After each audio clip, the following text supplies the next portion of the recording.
Can you hear me now? Okay, cool. We should be on. I'm just going to go over. I've been getting a lot of questions about, I got people are saying, oh, I got this email about the approval. How long before it takes from here? I got this email. So what I'm going to do is I've put an order of how this all went down for me from the first time I applied to the second email, to the third, to the fourth, to the fifth, to the sixth, to the final email, so that you can see where you fit in as far as your approval, as far as your SBA loan is going. So here we go. As you can see behind me, this was the application that I put in. I put this application in on, let's see, that was March. Hold on a second, let me look at that. Make sure I've got this right for you. I put that application in.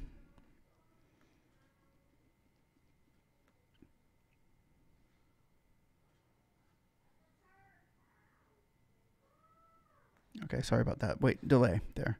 Okay, that application went in on April 13th. I submitted my application on April 13th. Okay, we got that part.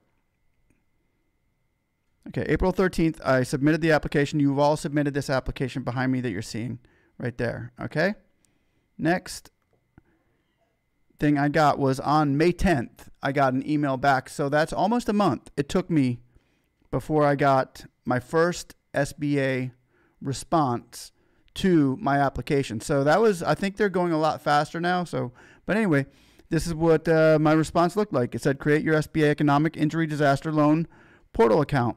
So once you create the portal account, that was my first email. And that happened a month later, but here we are. Now we're May 10th. After the portal account was made, my next email was reset your SBA, and that was the next day, on the May 11th, the next day, I got this saying, reset your SBA Economic Injury Disaster Loan account password. You need to, no problem, blah, blah. Okay, so there's the second email I got from them, which was the next day, on May 11th. The next email I got was May 12th.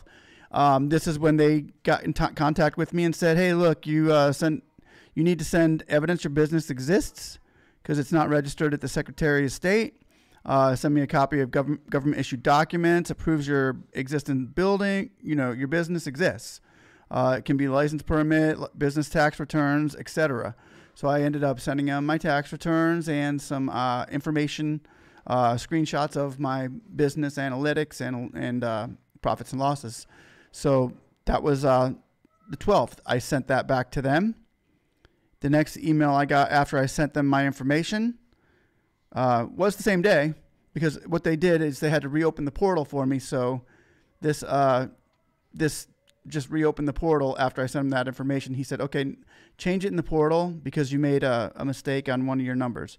So I sent it back on the same day, which was great because, that was a pretty quick response time there. And then the next one I got back was May 15th. If you look up there, not the 18th, but above the 18th where it says Friday, May 15th. So that was the 12th to the 15th. That's 3 days after I sent my information of my business being in existence and proving it. It took 3 days for them to send it back to me saying, okay, you were approved. Your application was approved. And then I signed the papers on that day of 15th. And there was a deposit in our bank account on the 18th. So it took 3 days after I signed the final application for disaster loan approval. So there it was. That was from the April 10th when I first submitted my application to getting the deposit on the 18th of May. So it took me about a month and 8 days. So almost 40 days it took. 39, depending on how you look at it.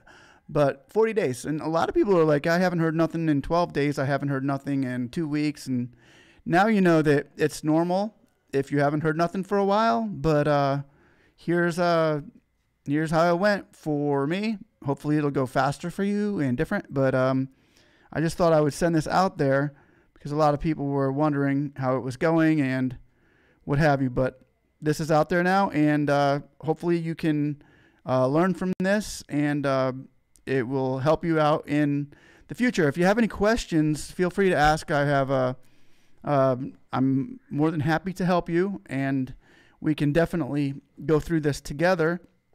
I'm also putting together a PPP forgiveness document that's going to be helping everybody get their loan numbers and SBA lender numbers and all these things that you're going to need in order to get this loan forgiven, because it's great to get the loan. It's a beautiful thing, but it's still a loan, other than the grant part, but it's still a loan. You need to we need to get this thing forgiven, and that's the next step of it, which I'm going to try to push forward on to you guys. If you have any questions now, feel free to live chat me. You can shoot it up there. I'm going to be on for a second, and I will be helping you out as much as I can and answering any questions that I can possibly knowingly answer. Otherwise, if I can't answer it, I won't try guessing, because this is not a guessing game here. You need to know the facts, and you deserve to know the facts. So anyway, thanks for watching. We hope that you guys have enjoyed everything, and this is for entertainment and educational purposes only. It's not for financial decisions that you're going to make in your life, because I am not a lawyer, and I'm not going to get in trouble for anything. So thanks for watching, and we hope to see you later. Bye.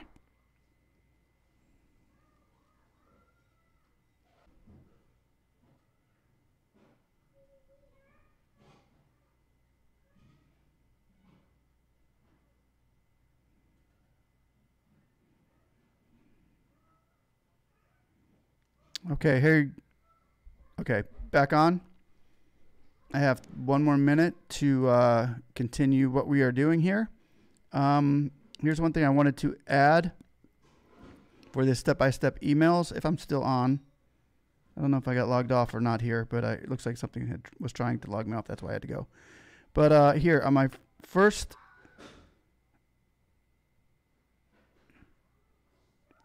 Okay, there we go. Back up.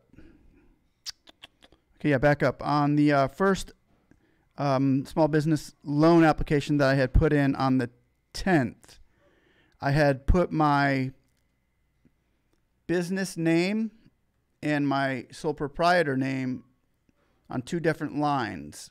They just needed my sole proprietor name because that's what I used on my taxes. I hear a lot of people out there saying, hey, can I use my social security number if I don't have my EIN? And that is, yes, you can use your social security number if you don't have your EIN.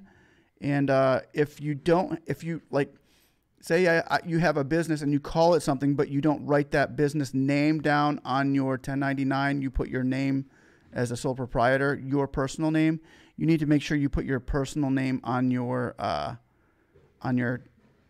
application as well, because that was the questions that they had asked me when he got back to me and said, wait, you filled out some things that were wrong.